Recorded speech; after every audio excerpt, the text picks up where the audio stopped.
Adapun latar belakang kami menyelenggarakan webinar ini, sebagaimana diketahui bahwa tulang punggung perekonomian Provinsi Bali pada umumnya dan Badung pada khususnya adalah pada sektor pariwisata. Dalam sesi diskusi nanti akan kami manfaatkan sebagai referensi di dalam rangka Badan Litbang menyusun konsep merumuskan kebijakan pemerintah Kabupaten Badung berkenaan dengan langkah-langkah apa yang harus dilakukan. Sehingga harapan kita semua, walaupun secara selektif dan bertahap, kita harus sehat dan produktif. Usaha-usaha perekonomian masyarakat kita harapkan bisa mulai bangkit secara perlahan-lahan. Sehingga dengan demikian, pada akhirnya kita semua akan dapat menyesuaikan diri dengan kehidupan baru atau yang sering dikatakan sekarang new normal. Baik Ibu dan Bapak para peserta webinar, kita lanjutkan dulu. Kami persilahkan kepada Bapak Dr. Ahmad Jurianto.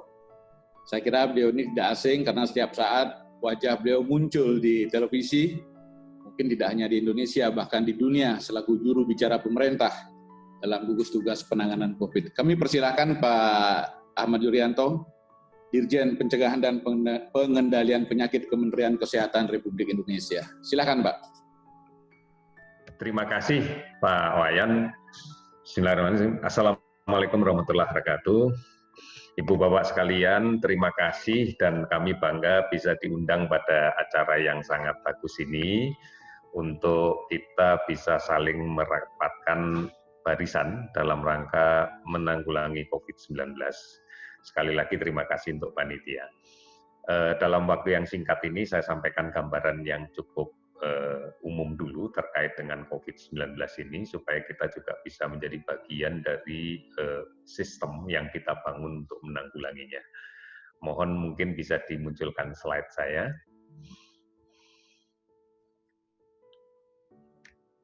Ya, silakan dilanjutkan slide-nya, dipresentasikan lanjut.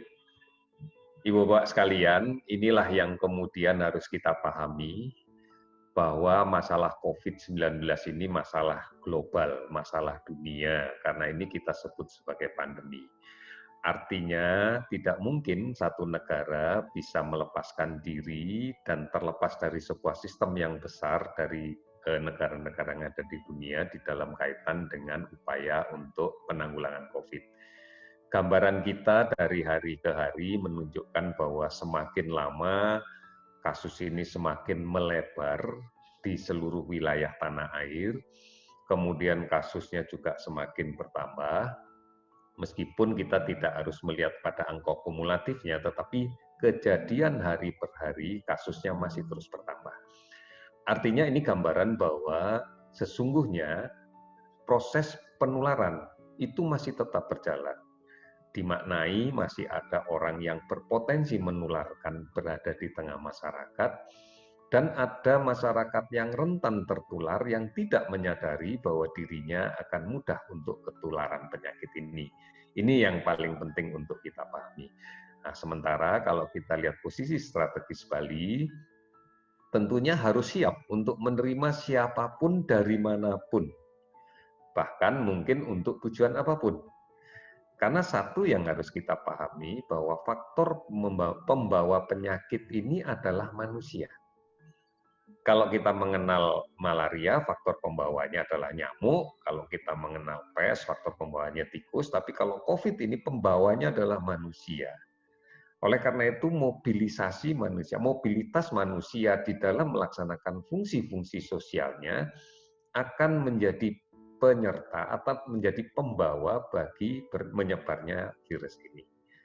Slide. Oleh karena itu kalau kemudian kita lihat, akan terlihat sekali grafik yang fluktuatifnya luar biasa.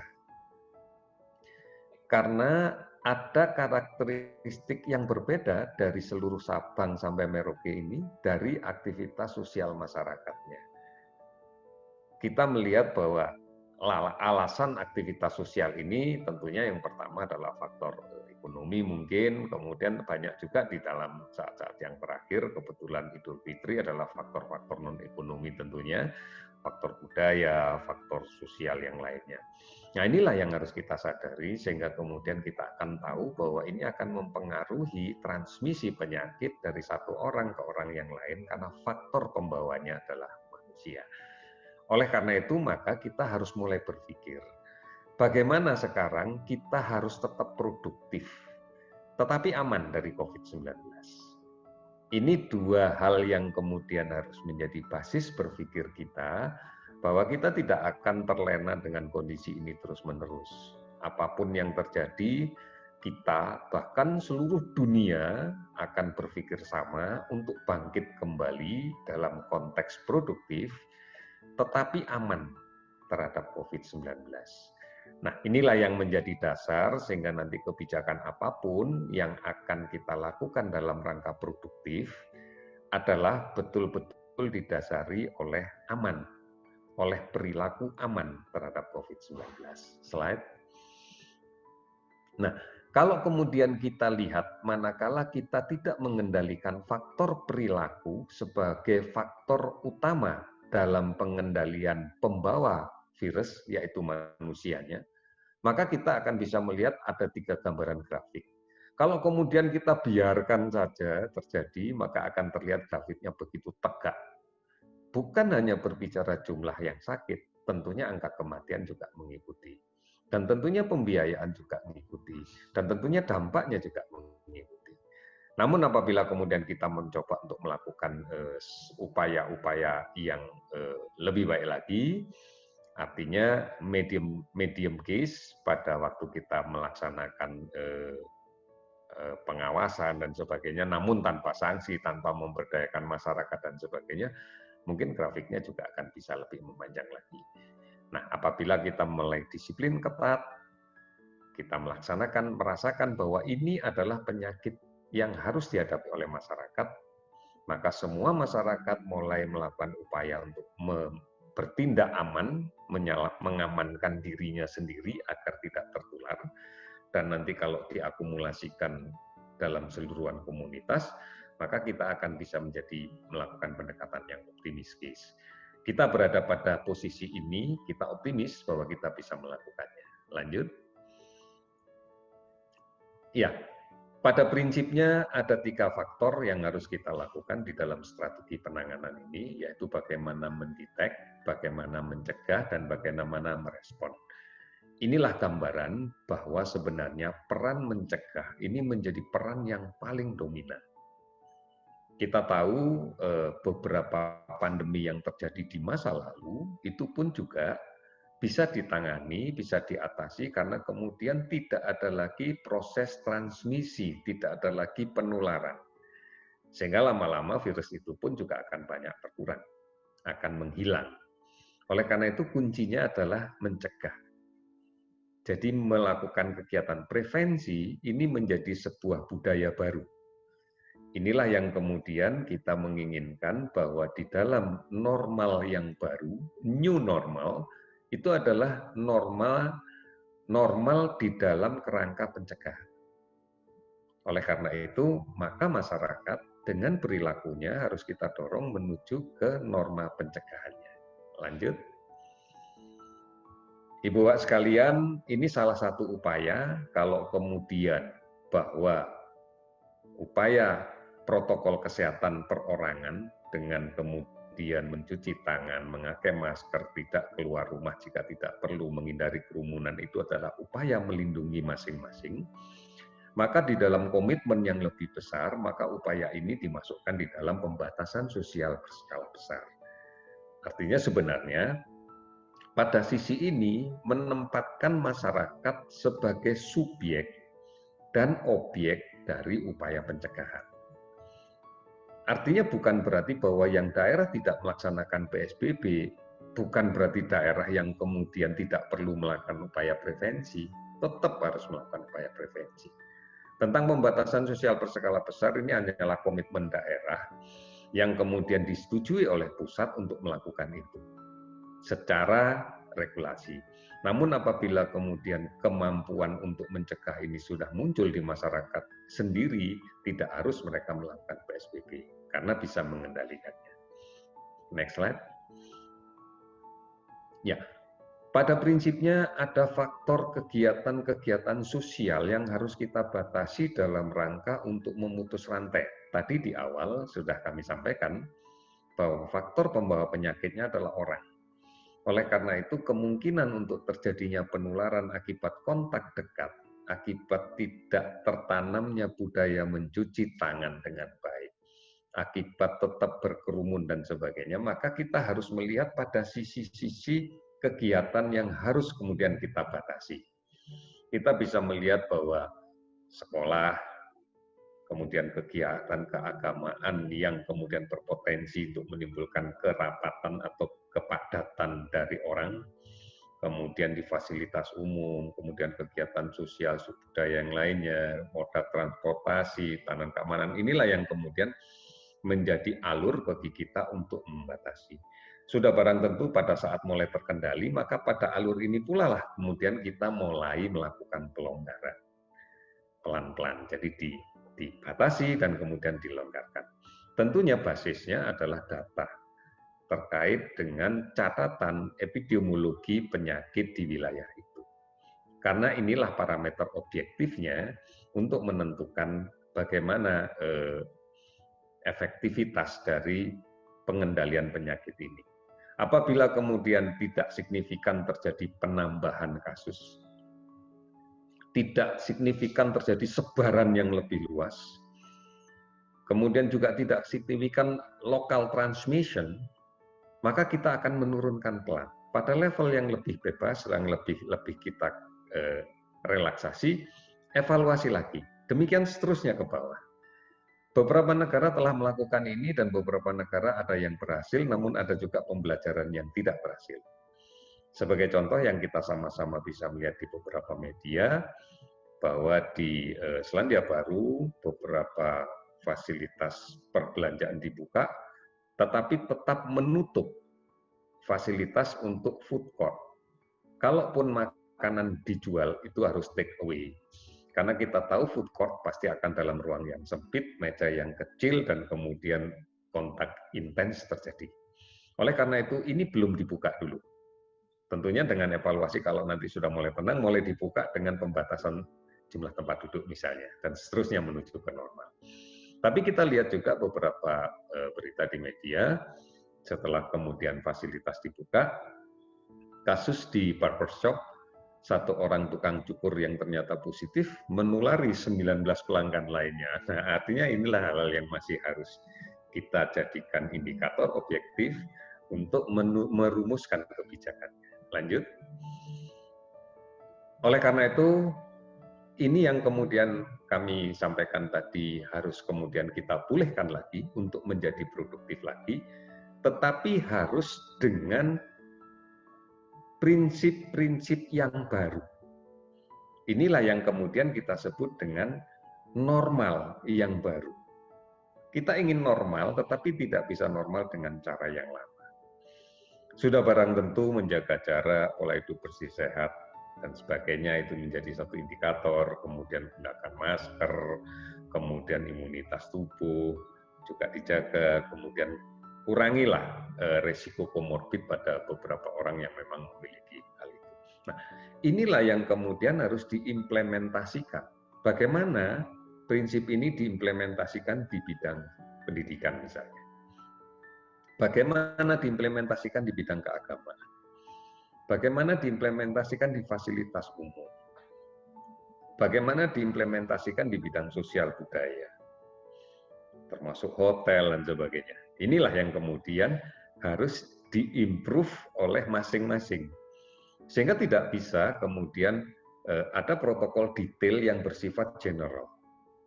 Protokol detail itu pasti akan menjadi spesifik untuk fasilitas yang ada di tempat itu. Demikian juga untuk moda transportasi dan sebagainya. Next slide. Oleh karena itu, ini menjadi hal yang penting untuk kita di dalam kaitan dengan mengimplementasikan new normal. Oleh karena itu, variabel ukur objektifnya tetap yang pertama adalah pada aspek epidemiologinya. Ini adalah pencatatan, sebenarnya bahasa yang lebih sederhana, apakah kasusnya bertambah lagi, apakah kasusnya semakin menyebar, apakah kemudian terjadi penularan yang sifatnya lokal. Ini menjadi semua pertanyaan yang harus dijawab. Apabila semuanya tidak, berarti aman untuk sisi epidemiologi. Sehingga kemudian bisa dilanjutkan atau mungkin direlaksasi yang lebih banyak lagi. Kemudian yang berikutnya dengan sistem kesehatan.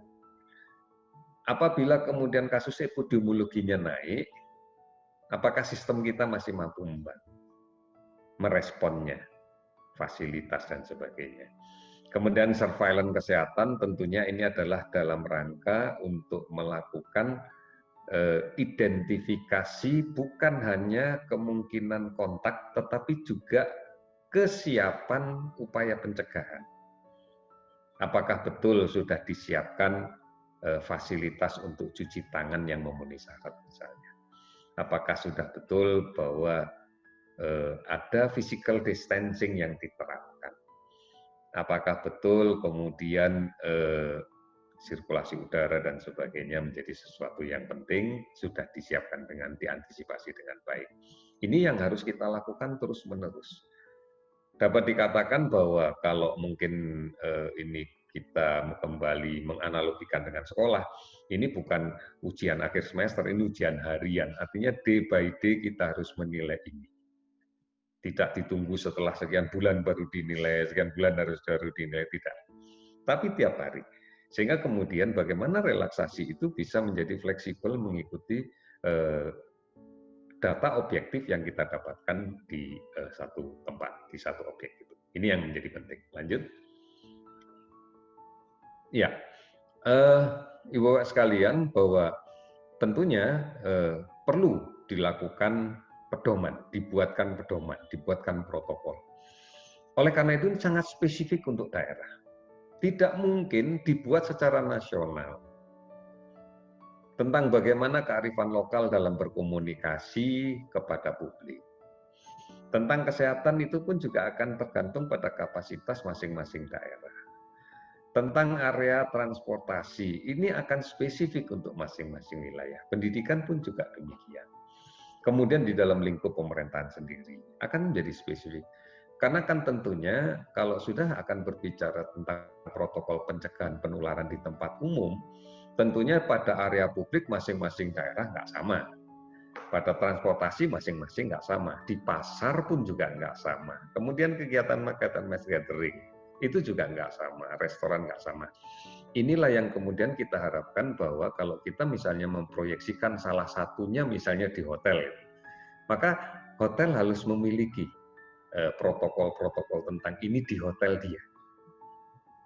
Bagaimana kemudian di restorannya, bagaimana di lobi dan sebagainya. Nah inilah yang harus kita betul-betul monitor tiap hari, kita kontrol tiap hari sebagai bagian dari surveillance kesehatan masyarakat.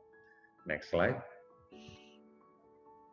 Termasuk diantaranya kalau kita lihat adalah bagaimana kalau kemudian ada yang sakit, bagaimana rujukannya dan sebagainya. Kemudian tentunya di bidang kesehatan tentunya pada kelompok yang rentan dan sebagainya tetap harus mendapatkan layanan. Penyakit-penyakit kronis harus tetap mendapatkan layanan, artinya tidak kemudian ada semacam excuse bahwa penyakit lain nggak ditangani, hanya berbicara tentang COVID saja misalnya, tidak. Inilah yang menjadi kajian yang terus-menerus harus kita lakukan. Rumah sakit umum pun juga harus melayani hal-hal yang sifatnya di luar COVID. Bukan berarti kemudian ditutup, dihentikan hanya untuk COVID. Lanjut. Beberapa hal sudah dibuat oleh kementerian, tetapi ini hanya guidance. Ini hanya hal yang pokok, harus diterjemahkan dalam suatu pedoman operasional yang disesuaikan dengan kondisi masing-masing.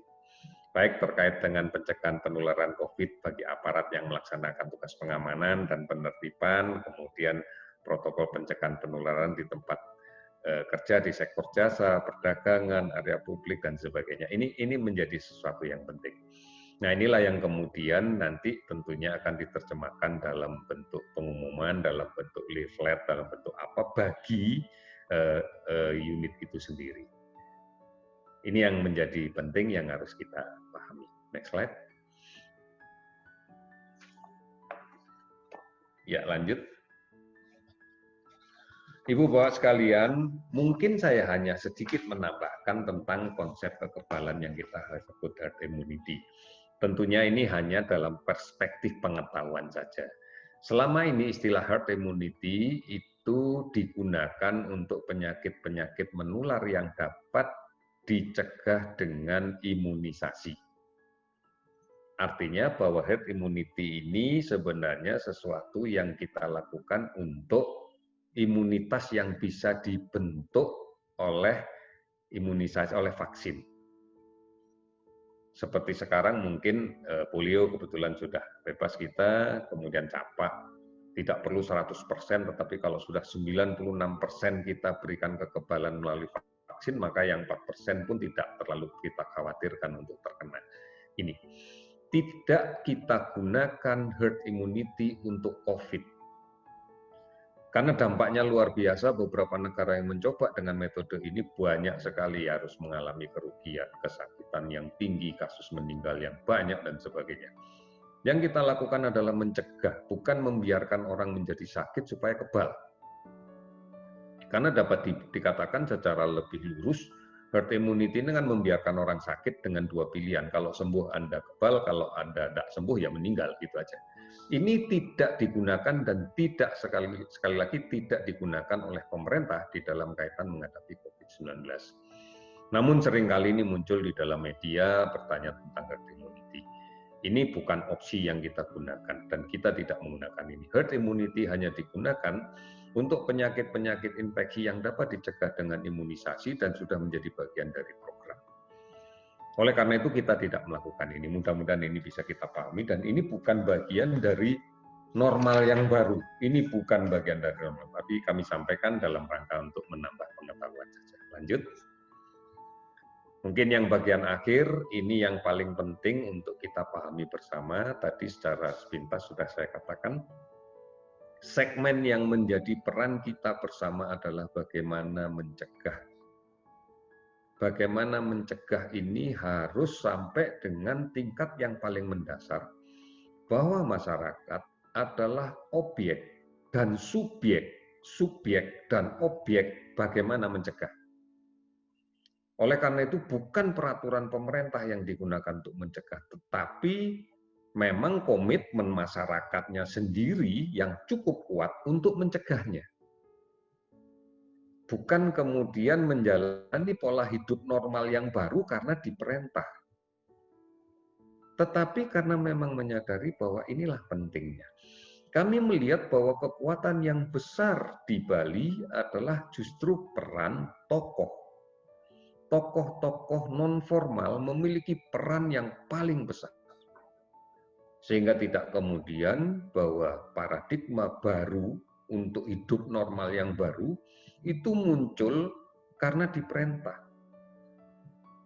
Karena memang kesadaran yang dibangkitkan oleh para tokoh untuk kemudian menjaga jarak, pola hidup bersih sehat, menjaga imunitas, kemudian mengelola faktor komorbid, menggunakan masker, ini menjadi sebuah kebutuhan, menjadi sebuah budaya baru.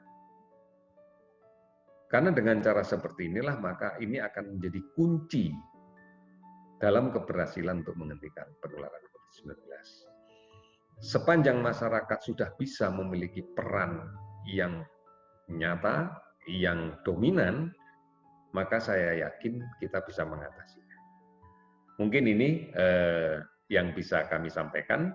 Nanti kita bisa lanjutkan dengan diskusi kalau memang memungkinkan. Terima kasih.